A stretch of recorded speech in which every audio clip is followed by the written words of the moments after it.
Cypher.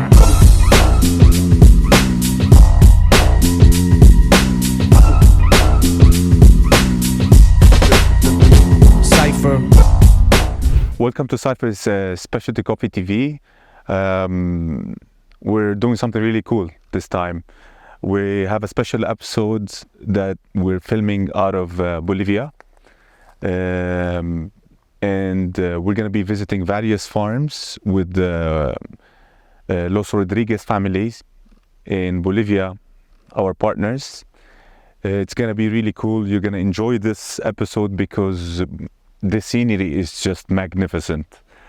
And it's packed with information that is that we think you guys are going to really enjoy watching. And within this episode, we're going to be talking about the Bolivian specialty coffee and the dynamics of this specific market. Furthermore, we're going to be discussing the programs, special programs that our partners in Bolivia have been applying in order to improve the sustainability of coffee farming in Bolivia. Stay tuned, watch, enjoy, because this is really, really cool. Good luck.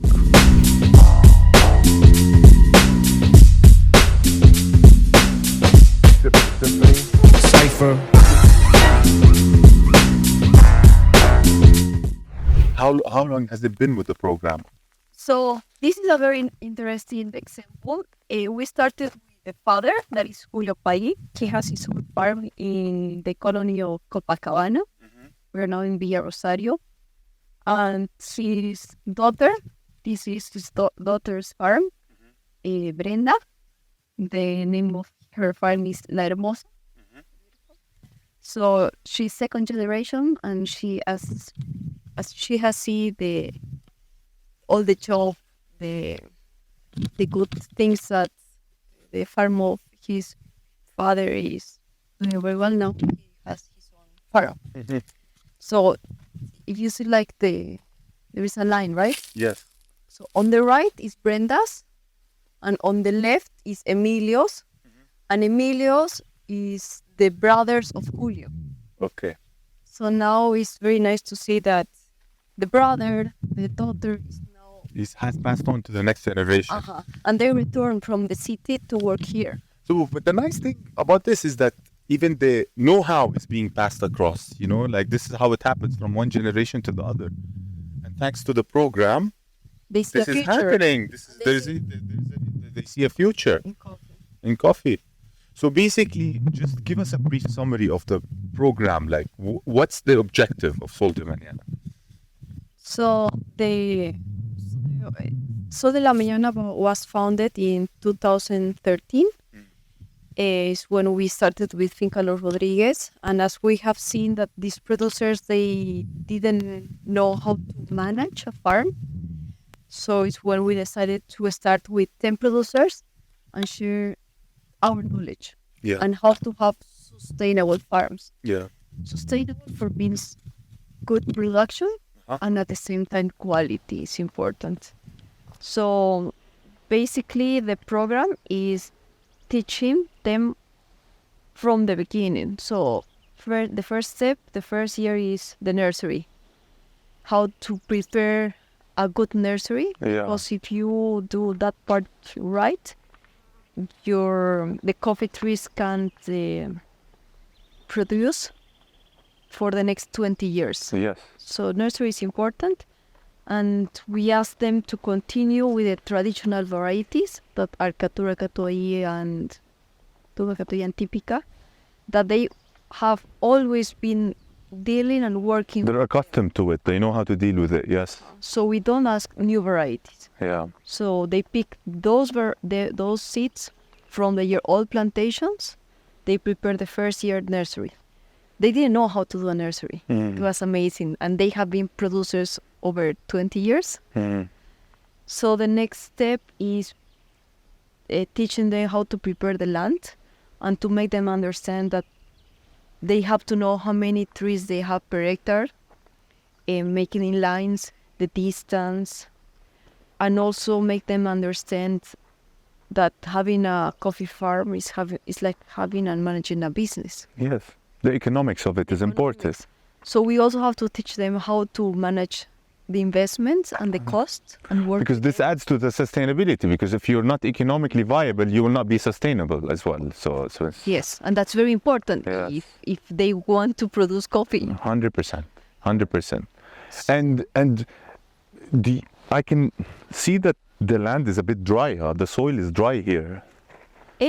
Yeah, no, it's clay. It's clay. Yeah. Okay. In Finca Las Citas, we were gonna see the soil, how it looks like. Is it muddy? More muddy, or is it... It's clay with arcilloso. ¿Cómo era el tipo de suelo? Franco arcilloso. And so, just tell me something about it in terms of like the distance between the trees, and all of this is information that's passed on the organization of the trees, and is passed from the program. Am I right or wrong? Yeah. Like the know-how of the program. So Pedro Pablo managed the program. Okay. So he comes every month to work with them. So first they sit together and they plan how they are gonna plant the farm, Okay. the distance, and if they have any disease, they give like the support and the support of what they should do. Okay. So this is the first year of harvest. These coffee trees have 3 years. And look, they have been picking last week, so that's why they don't have much. Yeah. Because You this is... see, they still have for the first year of production. So you're saying that the age of this tree is 3 years. Now the 30. Plant it on time and in the correct way, you can have some beans. Even after 3 years. But look how the next year, how the Yeah. plant is preparing for next year. It's amazing. The difference between what we saw before and this, It's massive. massive. It's massive, and it's nice to see the results of the program. It's benefiting the people, like something. But I noticed there is very little shade on the and Yes, and part of, so if you see the land, the forest here, so I think in the 60s, all the big trees, they were cut off. So this jungle, they don't have like big trees. Yeah. So what we are doing with them is that the second stage is reforestation, with trees that are beneficial for the land and in spaces that really need. Okay. So for example, this is part of reforestation. Over there is one. Over there. And she was saying that so they have 10 hectares, right? So 50% of the land, they keep it as natural reserve. And if So 5 hectares are not being used. not being used, and Okay. they are not gonna be planting anything else. Not even other crops. No. Nothing. No. No. Super nice. Pineapples. Yeah. Super nice.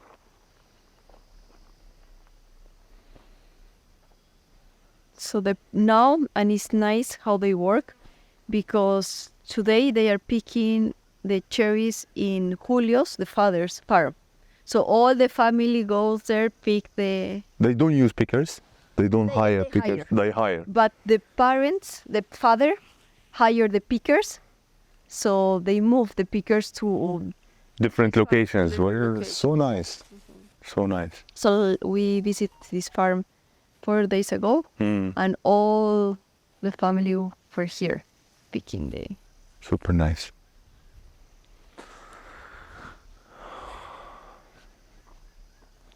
Sound of silence. It's nice, huh? Here, you don't hear the noises of the city. Mira, porque estaban en camino, pero no, And she's gonna. It's very nice. Like the daughter. She's saying like, no, the name of this farm is Hermosa, like beautiful. Yeah. So I want to make this farm beautiful. So she's buying some flowers and. Yeah. Good job. Well done. Well done. So, if they ask you that they want to plant like more exotic varieties like geishas and other varieties, do you give them advice how to do it, and do they ask, or based on the land you decide what to put? No, we prefer to continue with this because for us, geisha and java are new, and we are still learning from those varieties. Okay. So we don't recommend them to. You want to understand how they work on the medium to short to long term, and then based on that you start passing on the knowledge. Yeah, but we still are dealing with that. Yeah. For example, we have to Finca Las Citas, there where we have the geisha, we have to take one line because the spaces for the geisha needs to be bigger. Bigger, yes. This is between trees, you mean? Yeah, it needs to be bigger, yes. Then the fertilizers that you need for the geisha and caturra are not the same.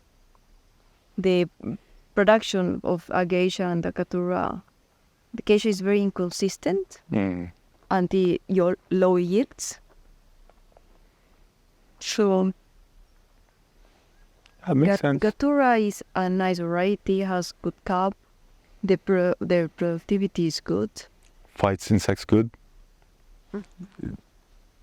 as well. And we also want to keep and protect the traditional varieties from Bolivia. Of course. That are those. And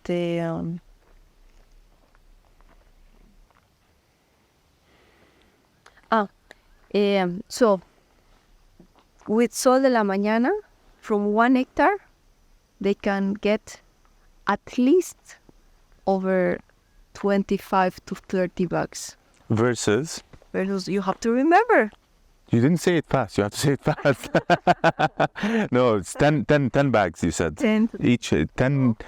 So with the Sol de Mañana, you can get up to 25. At least, At least. There are producers that get 40 bags. So the range is between 25 to 40 bags of cherry from 1 hectare. From green coffee. Oh, yes.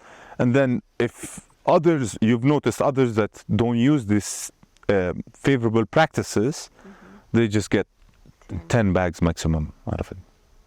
Sad. So now, does the program also provide financial support? Yeah, with the fertilizer. With the fertilizers. Yeah. Fertilizers and supporting with and we work with a consultant from Costa Rica that he visits us every 3 months, and every 3 months we do some workshops. Depends on what they want. Questions they have. And for example, last year we started with pruning. So it was hard for us to make them understand that pruning is important. Because when they prune, they're gonna lose. They're gonna lose, but the next year they're gonna compensate. Yes. So Pedro Pablo sits with all the producers and plan the hectare that they are gonna prune. And in order to make them understand that they can have the same income year per year. Yes, yes. Crazy. The difference is massive, huh?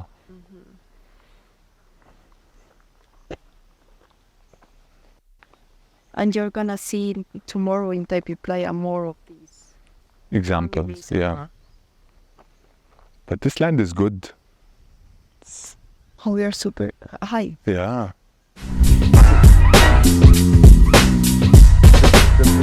Cypher